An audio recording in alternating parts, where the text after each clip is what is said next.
Fait à peu près 2 ans, j'ai revu mes comportements d'achat. Et dans cette vidéo, je vais vous partager quelques astuces que j'ai trouvées bénéfiques, qui m'ont aidé à améliorer mon comportement d'achat et qui pourront être bénéfiques pour vous aussi si jamais vous êtes du genre qui n'épargne pas. Vous êtes du genre qui à chaque fois va sortir, va revenir avec des sacs pleins, qui à chaque fois il va prendre son salaire, va dépenser la moitié dès le début du mois. Si c'est le cas pour vous, bah écoutez bien quelques astuces qui vont peut-être faire un petit peu la différence. Comme pas mal de personnes, surtout le début de carrière, quand tu as fini tes études, quand tu as commencé à avoir tes premiers boulots, et tu es sur les premières années où tu es indépendante financièrement ou indépendant financièrement, pas forcément nous tous, on a un bon comportement d'achat, pas forcément tous, on a un bon comportement vis-à-vis à comment on dépense notre budget, comment on fait nos dépenses, comment on se comporte avec nos finances. Du coup, parfois on se trouve avec la moitié des revenus, quand je dirais salaire pour les personnes salariées ou les personnes qui ont d'autres sources de revenus. Du coup, tu vas te trouver à chaque fois quand tu sors, tu vas craquer, tu vas obéir à tes petits plaisirs. Tu vas pas pouvoir t'empêcher d'acheter à chaque fois juste par le pur plaisir. Et après, quand tu reviens chez toi, tu te rends compte que pas vraiment tout ce que tu as acheté, tu en as besoin. Parfois, tu te trouves avec l'exemple le plus fameux, je dirais, c'est les vêtements. À chaque fois, tu te trouves avec des vêtements que tu ne portes pas forcément. Tu te trouves avec des accessoires ou des décors ou des trucs que tu as achetés que tu n'utilises pas. À chaque fois, tu vois quelque chose, tu vas te dire, ah, peut-être que je vais l'utiliser, peut-être que je vais en avoir besoin un jour et après, tu te trouves avec plein d'objets chez toi que tu n'utilises même pas. Du coup, c'est de l'argent qui est gaspillé pour rien. C'est pourquoi il est nécessaire de revoir ses comportements d'achat. Pour moi, les 5 piliers principaux où on va dépenser le plus, ça serait le logement, ça serait la nourriture, ça serait le travail, les études, ça dépend si tu travailles, si tu es étudiant. Ça serait tout ce qui est bien-être, beauté, les trucs qui sont de plus, c'est-à-dire si tu achètes les produits pour toi, pour tout ce qui est propreté, bien-être, euh, les produits par exemple pour la maison, les produits pour le nettoyage et ainsi de suite. Et les autres charges, la 5e chose, donc la 5e catégorie, je dirais, plus des charges, si tu as quelqu'un à charge, par exemple, si tu as des enfants, si tu as des parents, si tu as quelqu'un à charge aussi, bien sûr, ça va être pris en compte. Bien sûr, là, ce sont les grands 5 piliers, les grandes 5 catégories. Mais après, il se peut que selon les cas spécifiques, il se peut que vous avez d'autres dépenses que j'ai pas citées. Mais pour moi, ce sont les dépenses principales qu'on peut pas vivre sans. Après, si tu as des dépenses de plus, peut-être que c'est lié à la santé, médicaments ou autre. Ça aussi, ça reste quelque chose d'essentiel. Mais si c'est quelque chose au-delà de ça, dans la plupart du temps, ça reste des choses qui sont un peu secondaires. Du coup, si tu vas dépenser en tout ce qui est logement, donc soit loyer, soit achat, ok, je peux comprendre. Si tu dépenses dans tout ce qui est, quand je parle aussi de tout ce qui est nourriture, bah, c'est vital, bien sûr. Et même quand je parle, par exemple, du logement, je vous dis un peu un exemple qui va combiner peut-être entre deux, entre trois. Ça dépend vraiment de chaque personne, ça dépend vraiment des professions, ainsi de suite. Mais je dirais, par exemple, moi, j'ai choisi, pour les personnes qui me suivent sur les réseaux, de vivre dans des hôtels pour la plupart du temps. Quand ils voient les hôtels, donc ça serait plus ce côté waouh, oh, elle voyage tout le temps, oh, quelle chance, ainsi de suite. Mais n'oubliez pas que pour moi, ça va remplacer un logement standard que tout le monde utilise. Donc, ça serait une maison dans un endroit donné. Donc, si vous êtes digital nomade, vous savez forcément que c'est pas la seule option disponible. Si vous avez la chance aussi de travailler en ligne, vous savez très bien que vous pouvez vous déplacer là où vous le souhaitez. Ça reste un choix d'un style de vie différent. Du coup, on peut pas juger. Pour moi, ça serait pas que des vacances. Et pour ceux qui me suivent depuis un bon moment, ils savent que je travaille en voyageant. C'est pas que des vacances que je vais passer dans des hôtels. Du coup, pour moi, le logement, maintenant dans des hôtels, ça va être la combinaison entre la première catégorie, le logement, entre la troisième catégorie, le travail, parce que pour moi, c'est mon bureau. L'hôtel, c'est mon bureau. Au lieu de louer une maison ou d'acheter une maison, et au lieu de louer ou acheter un bureau, je peux combiner entre les deux. Pour moi, l'hôtel, c'est mon bureau. Du coup, à la fois, je peux travailler dans le workspace de l'hôtel et à la fois, je suis logée dans l'hôtel et à la fois, pour moi, ça va inclure le tout. Pour certains hôtels, la nourriture ainsi est incluse aussi. Si dans l'hôtel, ça inclut tout ce qui est santé, donc le sport, pour moi, ça inclut parce que dans l'hôtel, je peux trouver une piscine, je peux trouver une salle de sport, donc je vais pas payer pour chacun de séparément. Je peux trouver aussi tout ce qui est service, donc je vais pas acheter pour les produits de propreté, les produits de ménage, ainsi de suite, et les produits qu'on consomme au quotidien, les mouchoirs, les papiers toilettes, les serviettes, ainsi de suite. Du coup, je vais pas acheter ça puisque les savons, les produits de bain-douche, ainsi de suite, donc les produits qui sont déjà à la base à l'hôtel, pour moi, au lieu de dépenser dans ces produits-là, de dépenser pour avoir un agent donc, qui va faire le ménage, donc un agent de ménage ou de propreté, peut-être, comment, je sais pas quoi, un agent d'entretien, par exemple, au lieu de payer une maison et payer un bureau. Donc, je peux avoir une combinaison entre le tout dans l'hôtel. Pour moi, c'est parfait dans ma condition à moi-même. Et de deux, à la fois, je consomme avec mon business. Ça veut dire, pour ceux qui le savent, donc puisque je développe le business de voyage, pour moi, je suis la cliente de mon produit, puisque j'ai ce service à ma disposition. Je peux avoir des hôtels moins chers, du coup, j'en profite aussi. Parce que quand je fais la comparaison un petit peu, par exemple à Dubaï, puisque je prends la plupart du temps les hôtels à Dubaï, le montant que je paye pour l'hôtel pour un mois, ça va être le même montant que je vais payer pour un studio, pour un petit appartement à Dubaï qui est par exemple meublé dans un endroit normal, je dirais pas ultra chic mais normal. Du coup, pourquoi aller dans une maison tant que je peux avec le même prix avoir accès à un hôtel? Du coup, ça c'est un privilège que j'ai moi vis-à-vis de mon business de voyage, que j'en parle justement dans pas mal de vidéos dans cette chaîne YouTube. Mais si c'est pas le cas pour vous, je vais pas vous dire, ok, prenez des hôtels tout au long de l'année, en vacances, ainsi de suite. Bien sûr, ça serait pas le cas, parce que sinon, pourquoi je vais faire cette vidéo? Ça serait pas une économie, ça serait pas une bonne affaire, ça serait contre-productif encore plus. Du coup, ça c'est pour le logement. Je voulais juste ouvrir cette parenthèse-là par rapport aux hôtels un petit peu pour vous donner d'autres idées qui peuvent avoir lieu. Il y a des personnes pour le logement, peut-être qui sont célibataires, qui viennent de démarrer leur carrière, qui ont cette possibilité de loger avec une autre personne. Peut-être qu'il y a une personne qui va avoir un logement partagé avec donc un colocataire. Il y a des personnes, donc 2, 3, 4 amis qui vont partager la même maison s'ils sont, donc je parle des personnes qui sont plus jeunes, quoi. Pour d'autres personnes, par exemple, moi, je peux pas le faire. Je préférerais plus être dans un endroit seul, donc dans un endroit propre à moi. Pour d'autres personnes qui ont besoin forcément d'un endroit qui est beaucoup plus vaste, beaucoup plus grand, une maison beaucoup plus grande, il y a des personnes qui utilisent ça comme investissement. Donc aussi, pour le logement, il y a des personnes qui préfèrent louer que d'acheter. Il y a des personnes qui préfèrent acheter que louer pour différentes raisons. Je vais pas en faire un débat, mais juste pour vous dire aussi les fameuses questions que je me pose. À chaque fois que je veux faire un achat, avant de le faire, je me pose toujours ces questions-là. Est-ce que cet achat-là serait un investissement pour moi? Même pour les choses les plus basiques, ne serait-ce que pour la nourriture par exemple, c'est un investissement en ma santé. Du coup, quand je vais faire des courses, je vais faire des courses en tenant en compte que je vais devoir acheter des trucs qui sont un peu plus healthy, un peu plus saines niveau santé. Du coup, c'est un investissement en ma santé. Même si ça va coûter un peu plus cher, c'est pas grave parce que c'est un investissement côté santé. Pour les produits, par exemple, de soins, ainsi de suite, de bien-être.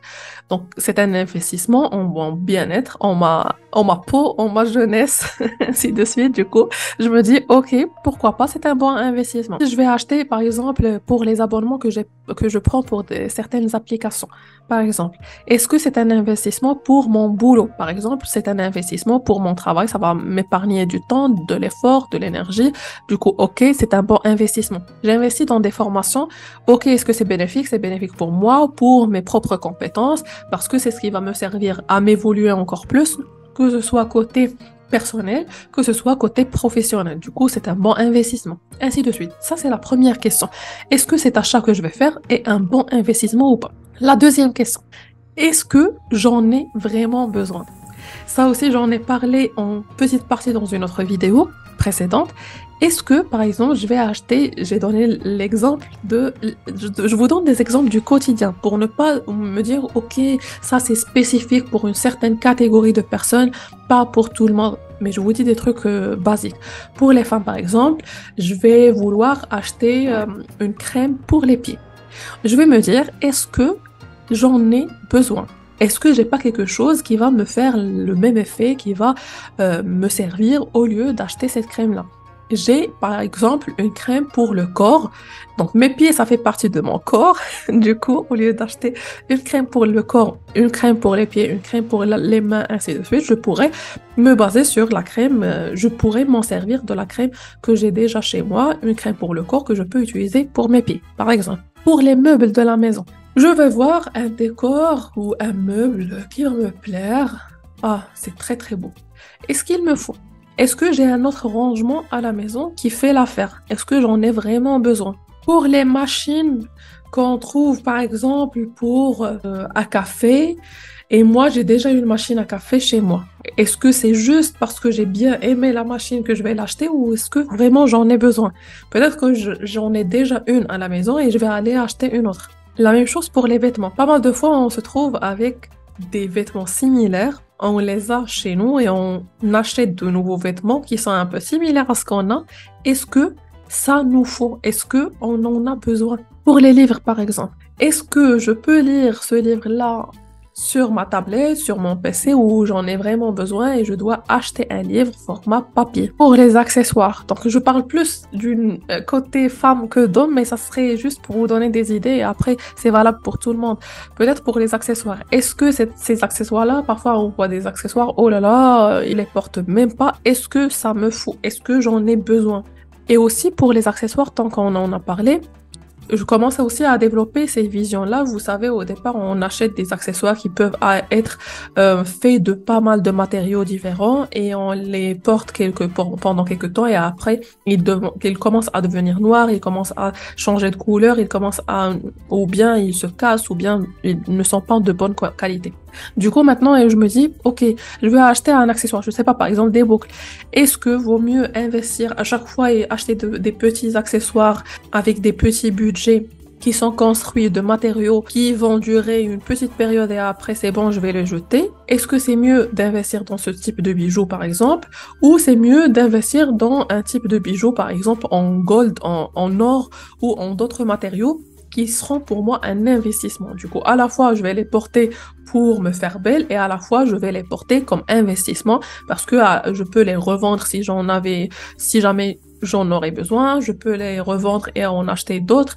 Donc, ça serait toujours de l'argent qui est investi. Du coup, c'est pas de l'argent qui est perdu. Donc, à la fois, ça va me permettre de combiner entre les deux, beauté et investissement. La troisième question, ça, je crois que ça va être le cas pour tout le monde. Les soldes. Quand je vois maintenant les soldes, auparavant, c'est bon. Je vois quelque chose en rouge, je cours. Les promotions, je cours. Maintenant, c'est plus, je m'imagine pendant quelques secondes quand je prends un article entre les mains. Est-ce que, si cet article-là, s'il n'était pas en promotion, est-ce que je vais l'acheter ou pas? Par exemple, cette bouteille-là, elle est à, je dis n'importe quoi, donc cette bouteille, par exemple, elle coûte 30 dirhams. En promotion, ok? Hors promotion, elle était à 70 dirhams, par exemple. Je me dis, est-ce que, si elle n'était pas en promotion, est-ce que je vais l'acheter ou pas? Si la réponse est oui, même si elle n'était pas en promotion, je vais l'acheter parce que c'est nécessaire pour moi, il me la faut, parce que j'en ai besoin, ok, je l'achète. Si je vois que même hors promotion, je vais pas l'acheter, du coup, je la redépose. C'est vrai que ça va être difficile au départ. Je vous garantis que ça va pas être facile. Même si je vous le dis maintenant, ça va pas être facile. Quand il y a des soldes dans notre cerveau, comment ça se passe? C'est la bonne affaire, je veux pas la rater. Et on commence à accumuler des trucs, on va acheter des trucs qu'on n'utilise jamais. C'est pourquoi ça va venir juste en pratiquant. Vous allez partir au mall, vous allez partir faire les magasins, faire le shopping, vous allez trouver de très bons deals, vous allez trouver de bonnes promotions, vous allez faire l'exercice. Est-ce que si c'était pas en promotion, si c'était 2 fois, 3 fois, 5 fois plus cher, est-ce que je vais l'acheter ou pas? Si la réponse est oui, ok, achetez-la. Si la réponse est non, je vais pas l'acheter si elle était plus chère.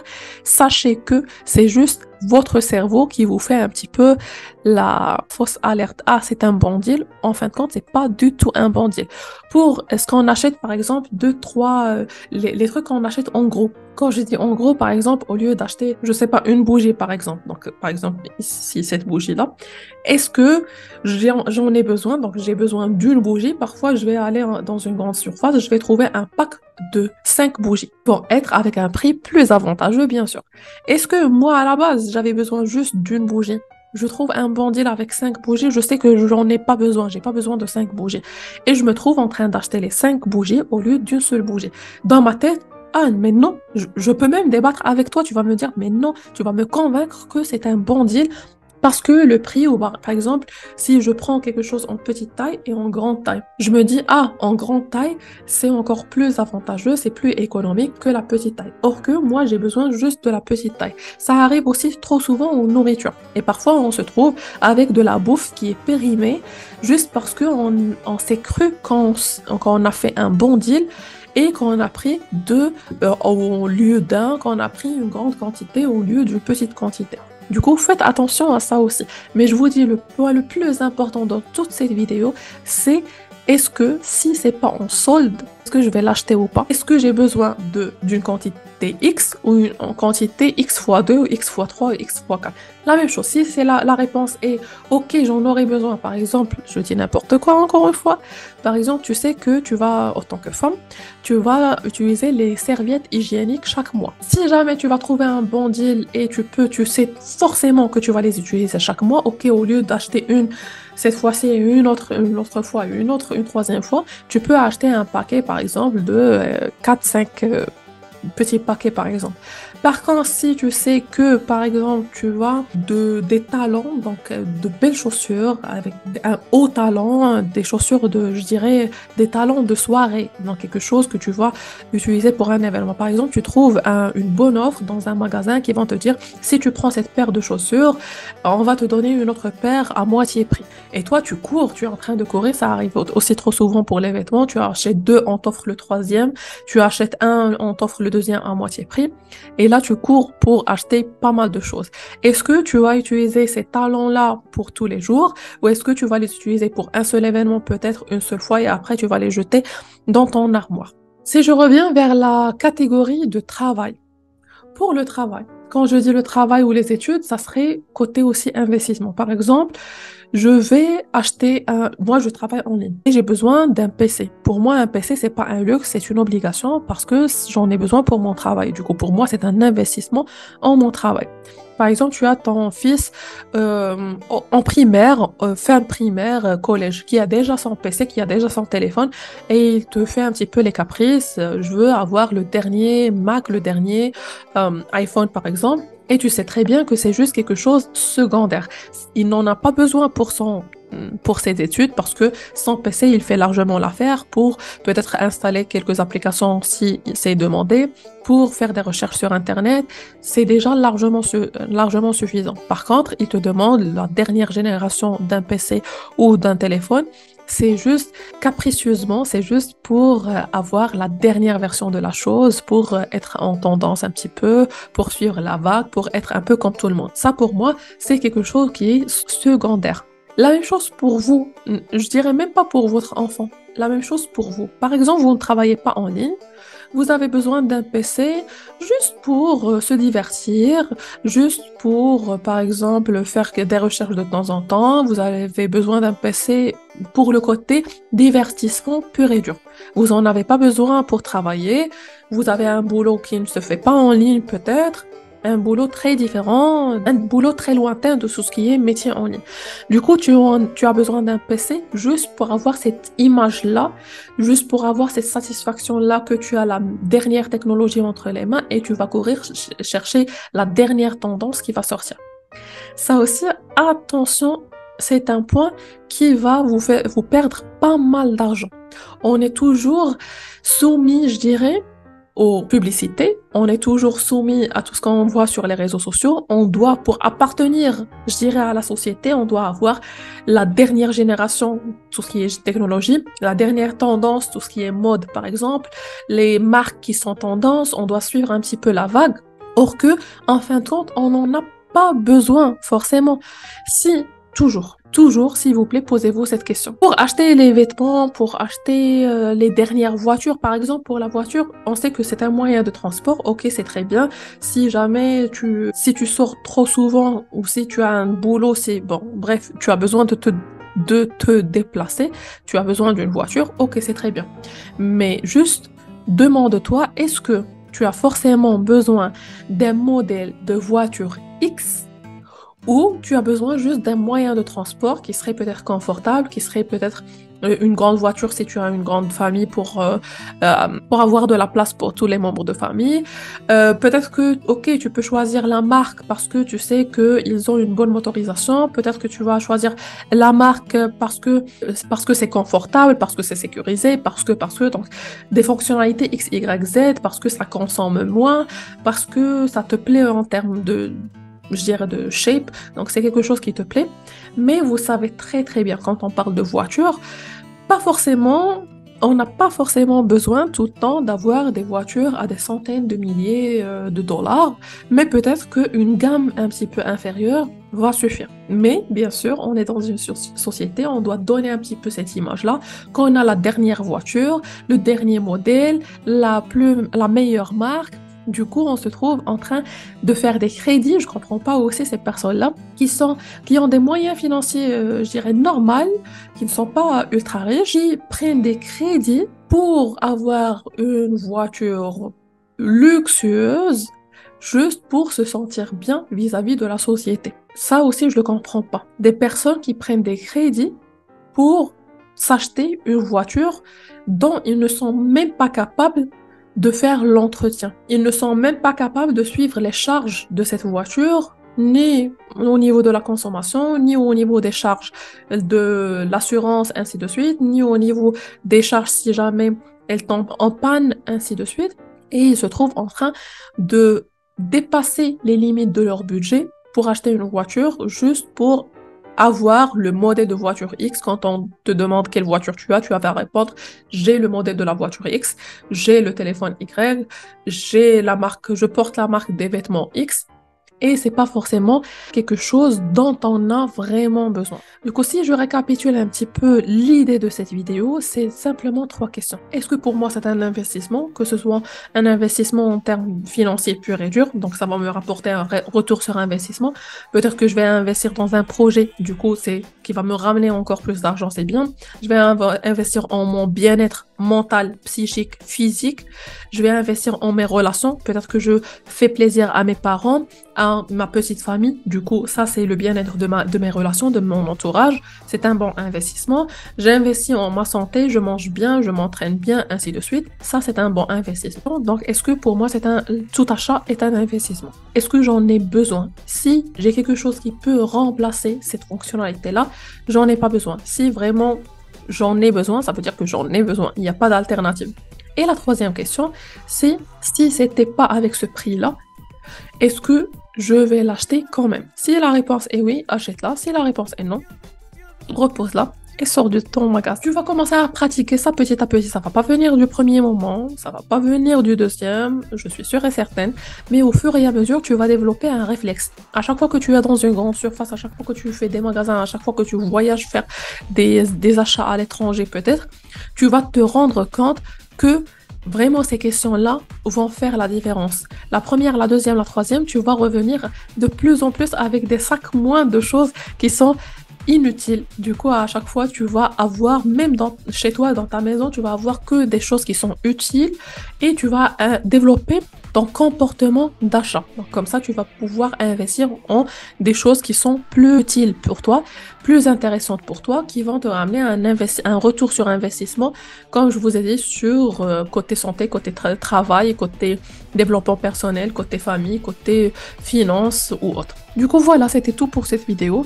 J'espère que ça vous a plu. Si vous avez d'autres astuces pour améliorer votre comportement ou nos comportements vis-à-vis de l'achat, parce que moi-même, je continue à développer mon comportement vis-à-vis de l'achat. Bien sûr, à chaque fois, de temps en temps, il y a des petits moments de faiblesse parce que tu peux pas juste garder ce rythme-là H24, 7 jours sur 7 tout au long de l'année, toute ta vie. Bien sûr, il y a des moments un petit peu de faiblesse. où tu vas craquer un petit peu pour des trucs juste pour te faire plaisir sans en avoir besoin à 100%. Mais vaut mieux le faire de temps en temps, peut-être une fois sur quelques mois, que de le faire au quotidien et de regretter à chaque fois que tu rentres à la maison. Du coup, voilà, c'était tout pour cette vidéo et sur ce, je vous dis à la prochaine vidéo.